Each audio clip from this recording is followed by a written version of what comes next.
क्या ना कहना सीख गए हैं अब? हाँ, ना कहना सीख गया हूँ, विनम्रतापूर्वक ना कहता हूँ अब। पहले बहुत मुश्किल होता था, अब ना कर देता हूँ आदर सहित।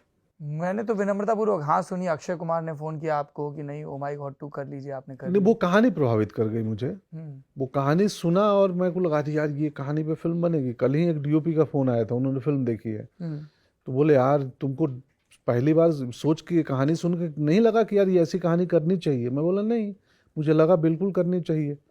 और मैं 7 दिन में मैंने एक फिल्म हिला दी, डेट्स इधर से उधर घुमा के, और 50 दिन ओएमजी के लिए निकाल लिया, क्योंकि मुझे लगा नहीं नहीं वो बड़ी डायरेक्टर जरूरी फिल्म है वो। बहुत और आप तो इंपॉर्टेंट खुद फिल्म एक है। टीनेजर बिटिया के पिता हैं तो। बिल्कुल बिल्कुल। और मैं तो वो हूँ ना, जो आपने जो परिचय में गांव और का जो जर्नी बताई, तो मैं तो उस भारत के उस हिस्से से आता हूँ जहाँ पे बहुत सारी चीज़ें, मेरी जर्नी सिर्फ अभिनेता बनने की यात्रा नहीं है, एक दुनिया को जानने समझने खुद को एक्सप्लोर करने की भी यात्रा है। अब मैं गांव जाता हूँ, अपने क्लासमेट को मिलता हूँ, तो मुझे लगता है कि ये क्या अंतर हो गया मेरे और इसके सोचने के तरीके में। वैचारिक रूप से वो वही है, तो मुझे लगता है कि यार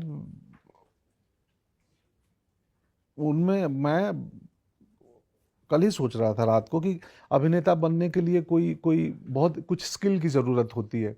कोई डांसिंग का स्किल जानता है, किसी को एक्शन का, स्टंट एक्शन का स्किल आता है।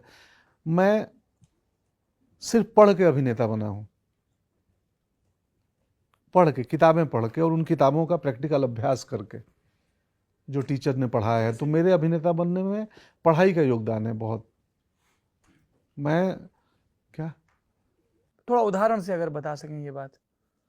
गुरु गांव से आए मुझे थे। वो अंधा कुआं याद आ गया। हाँ, अंधा कुआं, प्रणीता जी का आपने नाम लिया, जी। नासिर उस्ताद का नाम लिया। कई लोग नहीं जानते होंगे, प्रणीता जायसवाल वो पहली एक्ट्रेस है जिनको देख के मैं प्रभावित हुआ था, और कह रही अभिनय ऐसा होता है, मुझे रोना आ गया था। हाँ, मैं वैसे रोने में बहुत माहिर आदमी हूँ, कभी भी कहीं भी रो सकता हूँ, और रोना चाहिए हर किसी को, इसमें कोई, ये अच्छी बात है, करुणा और दया बची रहती है। और नासिर उस्ताद हमारे बेकरी के शेफ थे, मिर्ज़ापुर के थे, जो मुझे केक बनाना सिखाते थे। आगे चल के मैं मिर्ज़ापुर नामक एक सीरीज भी किया, तो इस महज संयोग है। तो किताबों की बात चल रही थी।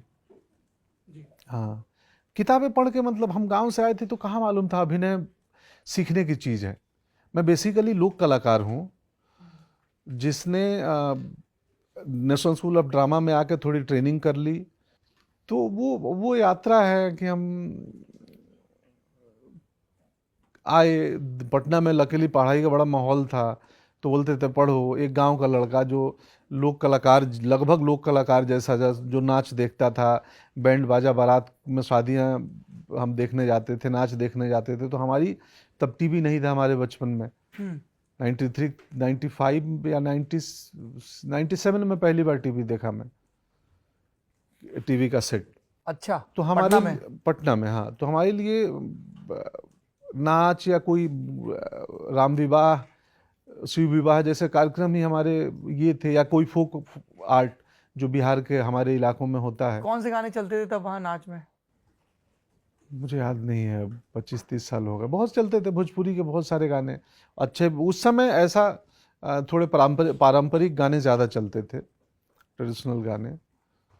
राम का सेहरा बजता था, जो चंदन गाई है इन दिनों, मैं सुन रहा था। हाँ। रसूल मियाँ ने लिखा है राम का सेहरा। बहुत सुंदर वो गाना है। ज़रूरी था, दूल्हे के सेहरा में वही गाना बजता था। अच्छा। चमकता जगमगाता है अनोखे राम का सेहरा।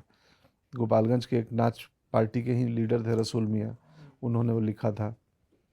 तो वो ज़रूर सुनते थे हम लोग, बहुत मज़ा आता था सेहरा सुनने में। अभी भी मैं सुनता हूँ यूट्यूब पे, कभी वो चंदन ने और लोग भी गाए हैं, तो मैं अचानक से स्मृतियों में चला जाता हूँ बचपन में।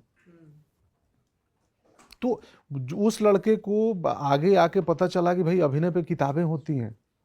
आपको स्टेनिस्लवस्की का मेथड पढ़ना है, रियलिज्म पढ़ना है, क्लासिकल इंडियन ड्रामा पढ़ना है, संस्कृत नाटक पढ़ना है, मॉडर्न इंडियन ड्रामा पढ़ना है। मोहन राकेश कुछ लिख के गए हैं, वो भी पढ़िए, वो भी सीखिए।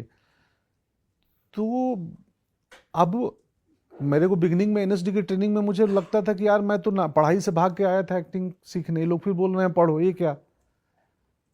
तो अब समझ में आता है कि नहीं, उनका अभी मैं इसीलिए आज भी भले मैं मॉडर्न एक्टर हूँ, लेकिन बीच में मेरा इम्पल्स चला गया था। एक्टर को इम्पल्सिव होना बहुत ज़रूरी है, लेकिन ट्रेनिंग जो है वो उसके इम्पल्स को ख़त्म करती है, कम थोड़ा इसको करती है। उदाहरण समझा सकें, कई दर्शकों के लिए मुश्किल होगा समझना, इम्पल्सिव और नॉन इम्पल्सिव इम्पल्सिव। होना कैसे समझाऊं? कोई इम्पल्सिव कैरेक्टर आप। होना कि मैंने छुआ और ये गर्म है, ये चीज़ गर्म थी, तो ये मेरा इम्पल्स था। जो भी घटित हुआ उस पर त्वरित जो आपकी प्रतिक्रिया होगी और जेन्युइन होगी, नैसर्गिक। नैसर्गिक, वो पहले से सीजन ना हो। समाज सिनेमा से सीखता है या कि सिनेमा समाज से सीखता है, बड़ा मुश्किल है, अभी घालमेल हो गया है। कई फिल्मी बिहेवियर वाले किरदार आपको सोसाइटी में दिख जाएंगे, तो सिनेमा से लोग इंस्पायर्ड हो जाते हैं। तो जो नैसर्गिक हो, जिसमें जिसमें कोई कंडीशनिंग ना हो, तो वो है इम्पल्स। वो लोक कलाओं में बहुत है, वो जंगल का फूल है,